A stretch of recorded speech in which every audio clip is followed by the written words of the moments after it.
बिस्मिल्लाहिर्रहमानिर्रहीम, अस्सलाम वालेकुम। ये जी मुतासरीन को महीनों ट्रक की बत्ती के पीछे लगाने और उनको उम्मीद दिलाने कि आपको 4x विड्रॉ मिलेगा, ऑप्शन बी ख़त्म कर दी गई है। अब जो बयानिया वापस आ गया है वो ये है कि पैसे उसी वक्त मिलेंगे जब अकाउंट ओपन होंगे। सीईओ साहब भी इसके ऊपर ऑडियो कर चुके हुए हैं। अब जो कंपनी की तरफ से भी लेटेस्ट बयान आया है जिसमें यही बताया गया है कि जी इसके अंदर काफ़ी टाइम भी लग सकता है।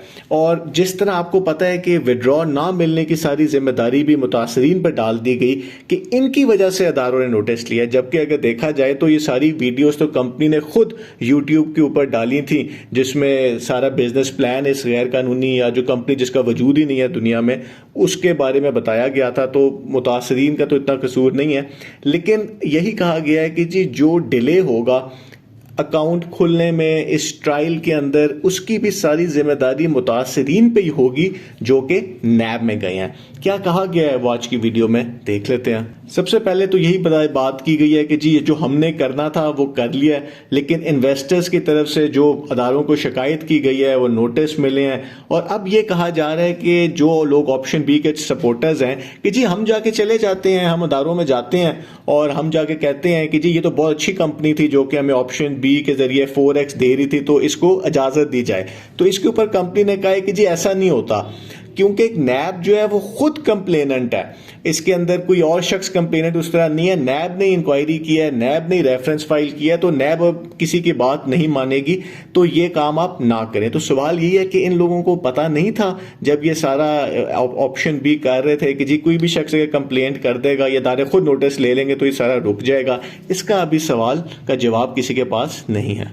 फिर वही बयानिया दोबारा बताया गया है कि जी इस सारे प्रोसेस के अंदर बहुत टाइम लगता है और जो एग्जांपल दी गई है वो ऑल पाकिस्तान प्रोजेक्ट की दी गई है और जिस तरह उनका रेफरेंस तो नैब से ख़त्म हो गया है, लेकिन अभी तक उनके बैंक अकाउंट्स ओपन नहीं हुए और वो इस्लामाबाद हाई कोर्ट भी गए हुए हैं। वहाँ भी यही कहा गया कि जिन्होंने नैब के चेयरमैन को लेटर भी लिखा है, अब नैब को जवाब भी उनसे मांगा गया, लेकिन अभी तक उनका केस पेंडिंग में चल रहा है। अब जो B4U का केस है उसकी आपको पता है कि सिचुएशन ये है कि इस टाइम के ऊपर फर्द जुर्म आयद होनी है, उसके बाद ट्रायल स्टार्ट होगा। अब जो नैब का केस है उसमें सबसे पहले इंक्वायरी होती है, फिर इन्वेस्टिगेशन होती है, फिर रेफरेंस फाइल होता है, उसके बाद फर्द जुर्म होती है, फिर ट्रायल होता है। तो इस केस का अभी फर्द जुर्म आयद होनी है और वो इस वजह से डिले हो रही है क्योंकि किसी न किसी वजह से हर पेशी के ऊपर लोग पूरे पेश नहीं हो रहे, यानी कि कोरम पूरा नहीं हो रहा जो लोग भी नामजद हैं इसके अंदर। अब यहाँ पे ट्रायल डिले कैसे हो सकता है? एक तो इस तरह ट्रायल डिले हो रहा है कि जी लोग पूरे कोरम ही नहीं हो रहा, इसमें आपको पता है कितने महीने लग चुके हैं वहीं और अभी तक फर्द जुर्म आयद नहीं हुई। दूसरा ये केस इस तरह डिले हो सकता है कि जिस तरह कंपनी ने कहा कि जी 130 वेरीफाइड कंप्लेंट्स हैं, कंप्लेनेंट है इसके, तो जितने ज्यादा लोग नैब में जाएंगे उतना ही ये केस डिले होगा और वो इस तरह डिले होगा कि जी जब ट्रायल ये स्टार्ट होगा, जब भी स्टार्ट होता है तो जिन जिन लोगों ने भी कंप्लेंट की है तो उनको बुलाया जाएगा जज साहब की तरफ से, वो अपना आके विटनेस होंगे इस केस के, तो उनसे जिरा की जाएगी, यानी उनसे जो प्रोसिक्यूशन है और जो डिफेंस है वो क्वेश्चनिंग करेगा, तो इसके अंदर टाइम लगेगा।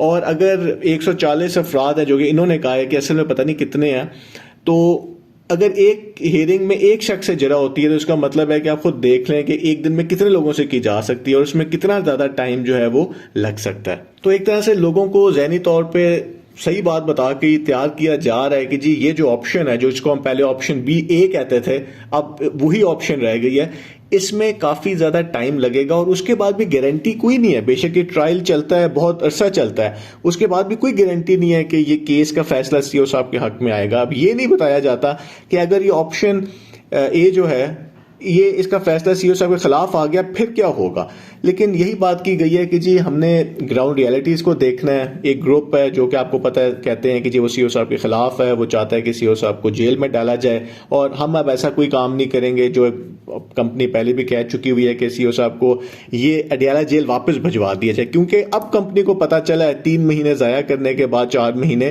कि ऑप्शन B जो है उससे तो सीईओ साहब को जेल में डाला जा सकता था। ये चीज इनको पहले नहीं पता थी, ये वही सारी बात है।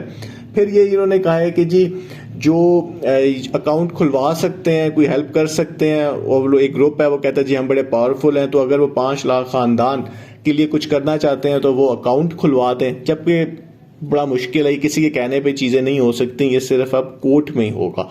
और देखना ये है कि जी ये बयानिया कितने अरसे चलता है, क्योंकि हमने देखा है कि कंपनी के बयानिया ज़्यादा देर नहीं चलते। पहले था कि एक्टिवेशन फीस दे दें पिछले साल, आपको विड्रॉ मिल जाएगा, वो जिन्होंने दे भी दी फिर सीओ साहब गिरफ्तार हो गए। फिर हुआ कि जी आप बस सीओ साहब को बाहर आने दें, वो सबके पैसे दे देंगे। ये नहीं देखा कि वो कैसे देंगे पैसे। फिर एक नया बयानिया बन गया, वो इतने महीने चला, फिर सीओ साहब बाहर आ गए, फिर पैसे नहीं मिले किसी को। उसके बाद एक बयानिया यह आ गया ऑप्शन बी वाला। अब इसके पीछे असल में क्या वजह थी, क्या किस तरीके से गैर कानूनी कंपनी को प्रेजेंट किया गया, और वो बयानिया भी अब ख़त्म हो गया। अब बयानिया वापस आ गया कि जी ऑप्शन ए ही सिर्फ ऑप्शन है। तो देखते हैं कि इस असल में इन्वेस्टर्स को किस तरह ज़हनी तौर पे मफलूज किया जा रहा है। बहुत बहुत शुक्रिया।